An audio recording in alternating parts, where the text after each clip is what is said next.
And I'm Vontoba. And we've been doing life, love, and business together for nearly 2 decades. What you just... Vontoba. You know I'm joking. You just said. I'm so proud of you. And we've learned a thing or two about having a good life. Shows. And now we want to share it with you. Sometimes it's happy, And other times it can be a little tough. but one thing we'll always make sure it is Good. This is the good life. Well, here we are. You don't hear one single song from me because my producer said we can't afford for me to sing anything but Amen. That's the only song I can sing, y'all. And it is a grace and an amazing thing to host this show with you. Oh, yeah. Love being on the Good Life Show with you. I'm Vontoba Terry. I'm Psychotherapist, and welcome to the Good Life Show. Vontoba, we got some fun things in store. Tell them about it. Oh, sure. So today, we're going to be talking about some trends. Maybe it's trash. We're going to talk about some dating and relationship tips. We're going to go into Psyche's Corner, have our group chat, and of course, have the give and grow. So, we got some special conversations taking place. And how are you doing today? I'm excited today, Vontoba. We get to talk to world-renowned rapper Lil Keke. So he is so well known for his Southern hip hop music, and I'm excited to talk to him about what he's got coming up next. He's got a whole new title. Right. People be switching it up, honey. I am excited to learn more about that. So you stay tuned because our favorite, is it your favorite? Your favorite is my favorite segment is coming up next. I'm gonna show you something. Hand sanitizer. I'm gonna squirt it all over the scratcher and watch. All you have to do is rub it in and there's no scratch or mess. Okay. It's trend or trash. Okay, here we go. Trend or trash. Is it a trend or trash? Now, this is not a peel-off. This is a scratch-off. So let's just see how it can be scratched. Now, I don't play the scratch-offs, but what I do is coupons. So instead of getting my fingers all gross, I want to give it a shot. Urban Hydration hand sanitizer. Hand sanitizer. Woo. Urban Hydration. So she poured it on there. All right, here we go. You want a tissue? There you go. Thank you, dear. Let's all right. see. Oh my God. Oh my God. We are it's taking off a lot of stuff though. It's taking off the words. Hey, check that out. This don't say Lotterio no more. See the gray at the top? My goodness, it's taking off everything. Who knew? Oh, okay, no, that's the picture. picture. Do you think this works for gift cards? Gift cards. I'm sure. Oh, I don't know what they trying to tell us no more because I have just eliminated this paper. This stuff is strong, but it doesn't. I see something that says $40. You do? I won. You are a winner. I am a winner. Let's go. Let's see if TikTok is a winner. Okay. Is this a trend or a trash? Secretary. Good job. This works. Thank you for the life hack. Yes, for all the scratch-offs that I will be doing in my life, I will be using this trick. I love it. That was so good. Awesome. Yes, I enjoyed that very much. Okay, while I clean up my hands, you stay tuned. Don't go anywhere because we are about to slide like some slippery slidiness into our DMs with my girl, your girl too, Tera Stidum with some super savvy relationship advice and slide into my DMs. Welcome back and welcome to the show, Tera Stidum, She Dates Savvy. Thank you. You know there's some questions you can't really ask the people you know, and for those questions, we keep our DMs wide open and ready just for you. And we have our special friend, Tera Stidum. Welcome. Thank you. Now, do we have a question today? Did somebody slide into our DMs? And I'm happy you're here with me because I want a male's perspective on it. What you got? Okay, so the question is, I've been seeing a lady I met online for a few months now. I'm ready to make things official. Is it appropriate to ask her to take down her profile? Her profile? Okay. Y'all out there in TV land, y'all know Vontoba and Psyche have been married for like 18 years. So they don't know much about these online dating streets. Y'all know that's how I met my husband, my good husband, in fact. And so what happens, Vontoba, is when you go online, just think about a resume. Yes. You create a profile. It says all the things you like. It's got your pictures. It's got all your information so people know how to get at you. Yes. If they want to slide in your DMs so y'all can get together, right? And so when you meet someone, the profile is still up. It's still out there. So this guy is saying, hey, look, I like this lady. Yeah. We've been spending time together. I want her to be my thing, I want her to take that profile down. So she's basically off the market. Like nobody's sliding back in her DM. You know, back when we were dating, we had Black Planet and College Club. So this was back in the day before, you know, the other stuff. But listen, tell the whole thing story. Is, I do know the phrase thirst trap. Oh! And there's some thirsty men out there. So if you out here in your bikini photos and all of that on in these different social media networks, that probably should come down. But I'll tell you what an old English teacher said in high school. She said, if you're not married, you just friends. So you can't ask her to do nothing. Oh my! Until you put a ring on it. Oh wow! Okay, or you cuff. Oh, you cuff it up. But okay, so to me, it sounds like he wants to cuff it up. Like he wants to, you know, further it beyond just like, hey, we've been going on dates and actually make it exclusive. Yeah. I don't find a problem at all with you both putting your profiles on pause or taking them off of the site, because what it does is it stops other people from coming in. Yeah. So just imagine you and your person are riding along on y'all little boat, but all these boats keep coming in on the water trying to get close to your boat. And you're like, y'all creating waves over here. We was on a smooth little ride. So I think it's okay to ask, but you also have to be willing to do the same, brother. Ooh. So Don't have a secret profile. Oh my God. Like that's a whole nother show, a whole nother segment. So yes, ask the question. Y'all should actually sit down together and like take your profiles out at the same time, right? Ooh. So I go, you go, like we go together. That's what I would say. So. Oh, that would be a cute way to do that.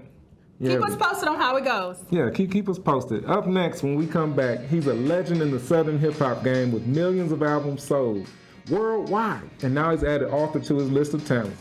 We're talking to Lil Keke up next.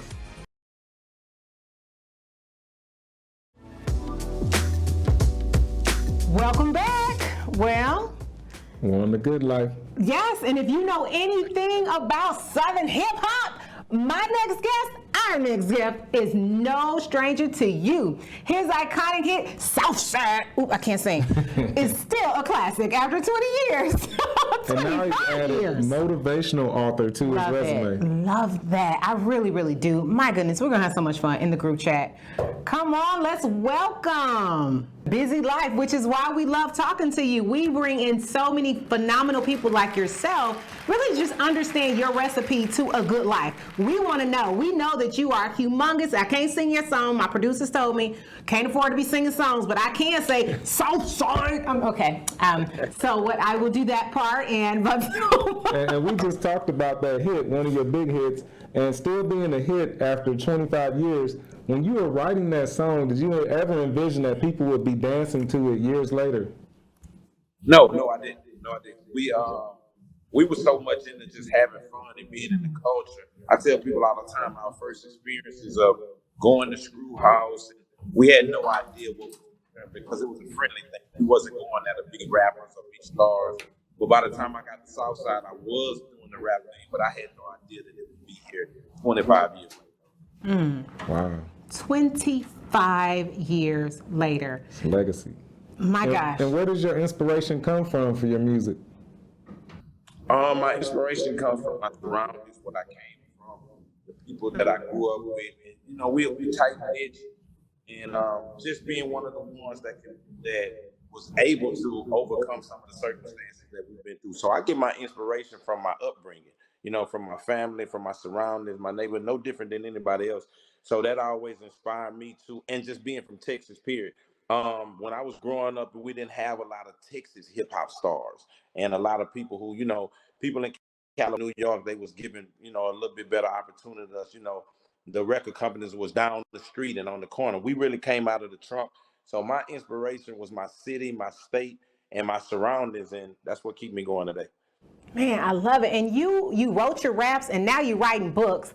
And that is to me, I mean, I love a jack of many trades, right? It just shows that I can do this and this and this and this.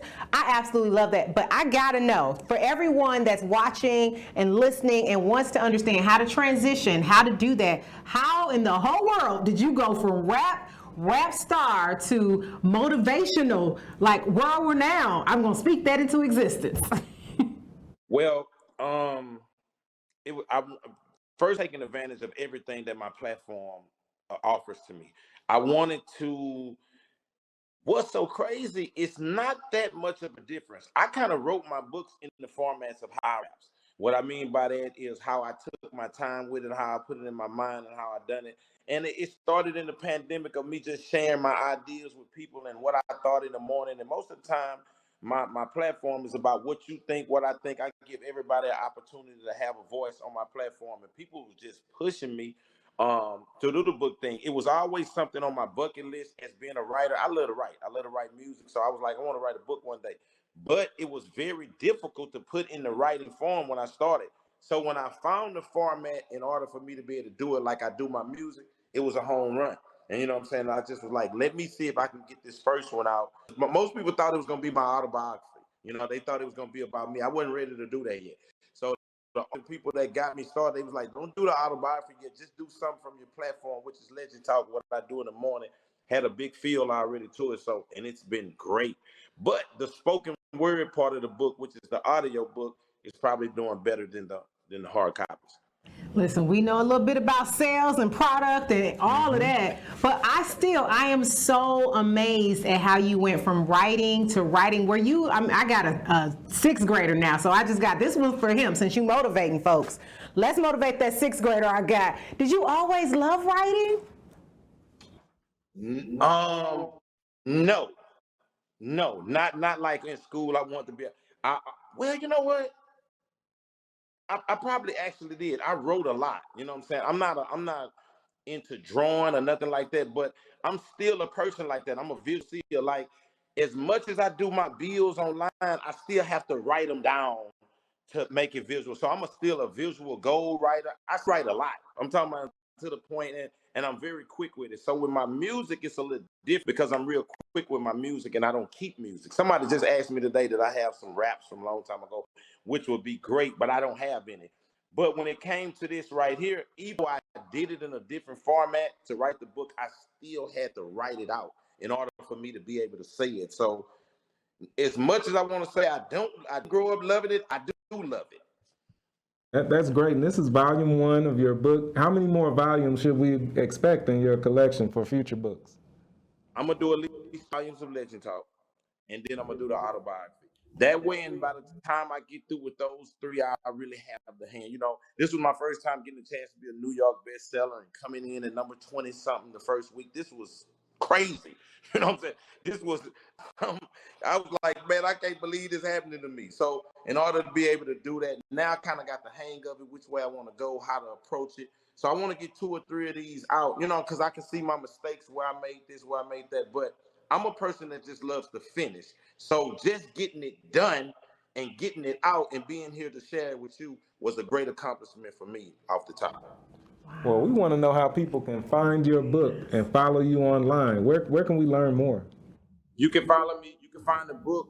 You can get the book 3 different ways. You can get it on selfmade713.com. That's SLFMADE713.com. And that's the autographed copies of me, my merchandise, my brand, not only my books. You can get any of my merchandise, my clothing. It's a real big site. Or you can go to Amazon and get it. You can go to Amazon and get it just like you get everywhere else. But the most favorite one I'm saying is go to your whatever streaming app that you use, Spotify, Apple, iTunes, and you can pull it up. It's sitting directly next to one of my last albums that I just done, Legend. Legend is the album, Legend Talk is the book. They sitting right on the side of each other. By side. Oh my gosh, I love it. Lil Keke, thank you so much for just giving us your roadmap and just really being honest and transparent about, you know, what you loved and what you really are good at and just some of the things that have brought you to from then to now, and you're still killing the game. Thank you so much for joining us today in our group chat. Thank you. I'm very appreciative. Thank y'all for having me so much. I'm very appreciative. Oh man, thank you. Man, okay. That's what's up, Vontoba. I like how he said, I love to finish. Yeah, right? I'm telling you, the gems was dropped, okay? Yeah. We bring in powerhouses, and what they continue to do is just uplift me. I'm feeling good. Listen, this show for me, okay? Speaking of me, we're going to head over to my corner, and we're really going to chat it up, because you know we talk about the whole woman over there, Vaughn. You can watch, too, if you want to. I'll watch. Up next. Welcome to Psyche's Corner. You know this is the spot where we really get down deep into the whole woman. Mind, body, and soul. We are going to figure it out, at least do our best, to figure out how to do our best. And today, there are two words that are very near and dear to me. They are responding and reacting. And how we can apply those to parenting, we've got Miss Candice Castille here. She's a psychotherapist, and that's exactly what I need when it comes to those two words, responding versus reacting. Okay, let's just get this right over with, because I feel like I'm about to get checked up and down by the psychotherapist, Miss Candice Castille. Welcome to Psyche's Corner. Thank you for having me. I appreciate it. No checking here. We're just learning. How about that? Okay, because I got my puppy face ready to like get my empathy and all of that, get my apathy going on. I remember reading a book back in college called Angry Black Woman, just to be real transparent with you, and that's what we do here over in this corner. And I don't think I quite understood or even gave time for the thought of words like responding versus reacting.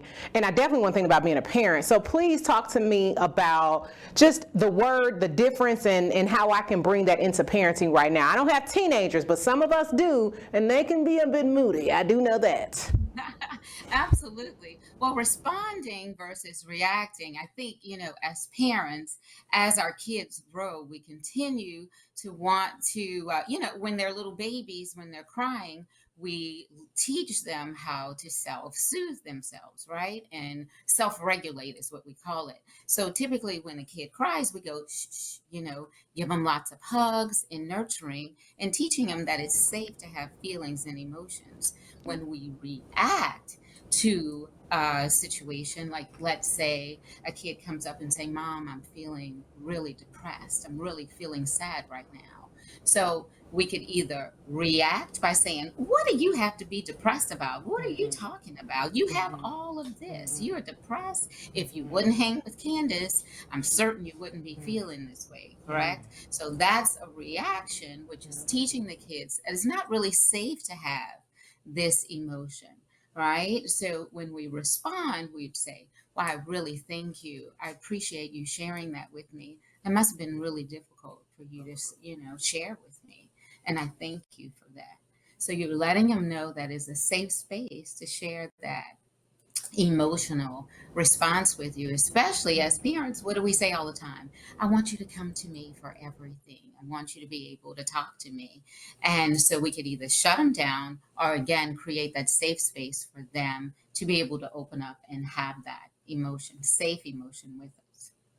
Well, you see me looking down because I'm all in memory and I'm in my feelings. I'm gonna just be real honest with you. Yesterday, I had an issue. My now 6th grader got a really bad score on a test. We never get bad grades in the house. And I saw Vaughn, Dad, right, co-host of the show, respond, and I felt me react, and then when I saw him and then heard me, I went, there's a difference in how he handled that, right? So what are some, do you have some I don't know, give me some tips, please, because I really want to be the favorite of the parents, and I can't if I'm reacting versus responding. I'm just being honest. So you want some examples of reacting versus tips, responding? I want some help. Give me some tips. Yeah, how can I got to be like him. I got to win. And not that it's competitive. Right. You know what, too? I think that's it, too. I think we need to, again, we want to not shut the kid down, right? And not use shaming, right? Or embarrassment to say, you know what? You should have studied more for that test, or you should have, which is creating more of the negative response, right? Causes the kid to shut down. Again, I want you to talk to me, right? And not respecting the space. I think too, as parents, if our friends came to us, our coworkers came to us, how would we, respond to their emotion that they're having, So kind of step back and understand as parents, you don't have to always have the right answer. Right? We don't know everything, but we can always say, you ready for this? You know what, son? I did not do this correctly, help me, how would you like for me to help you with this? What are some ways mommy could do this better? So I'm going to look at this situation. So how can we turn this more into a teachable moment, right? Again, we're expanding that safe space for the kid to come to speak to us and letting us know that we can learn from this as well. And, we learn generationally from, how our parents taught us, right? We got that little finger going. They reacted. I was raised by reactors, the whole house. Actors and just kidding. I love y'all. But I mean, yes, you're right. So this is a learning space for me as I wasn't raised learning how to respond. I was raised like, you what? With the finger and the head nod and all of that, right? And we tell them what to do.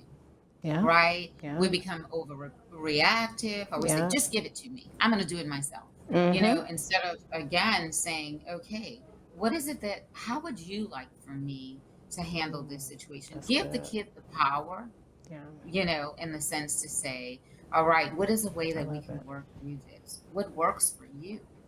So we can learn from them as well. We think just because they're little people, they don't always have the answers, right? But they know, because, I came from a family of yellers myself, right? Yeah, so my first thing to do is react with, here we go, I'm going to exert my power by letting you know how much voice I have in this situation. Oh, I love that. I love it. Listen, I got to go to this next segment, but I need more of this personally because I want to win. I love it. And you're helping me win. You're helping us win. Where can we find you? I am at emprdtherapy.com and also my email, empoweredtherapy@gmail.com as well.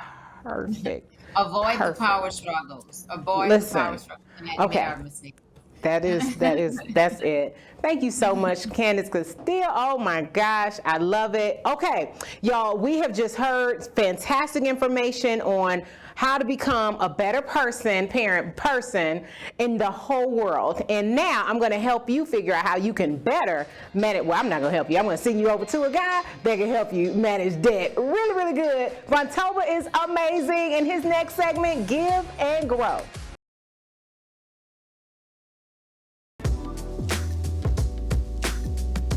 Welcome back. It's time for Give and Grow, where we discuss all the things you need to live a financially good and prosperous life. One of the hottest financial topics in the news for the last several months has been the new student loan forgiveness program. And my next guest, Janae Adams, a global money expert and author of Debt Sucks University, is here to break it all down for us. Janae, welcome to the show. Thank you for having me. I love the title of your book, Debt Sucks University, and it does. And it's nice to have you on the show. What did you do about the debt that you didn't like in your life? I went and took the steps to pay it off in 2 years after being laid off from my job. Wow, $50,000? Yep, $50,000. 25 grand of it was student loans and 25 grand was a new car. That's amazing, in 2 years. And what gave you the passion to help others live financially free too? Well, I realized how much it gave me a new lease on life to be debt-free. Mm-hmm. And I knew that other people could have that same release. And so for the past 11 years now, I've helped over 100,000 people find their way into a better financial life. Wait. How many people? Over 100,000 people live. It's probably millions more on TV. That's like a whole city worth of people, over 100,000 people. And it was about release. I like that word you use, release. So Janae, tell us about some of the other student loan forgiveness programs you've helped your clients with. Yeah, so the main two is, of course, the PSLF. So that's public sector. That's your teachers, your nurses, military, police officers. That one has been going on since last October.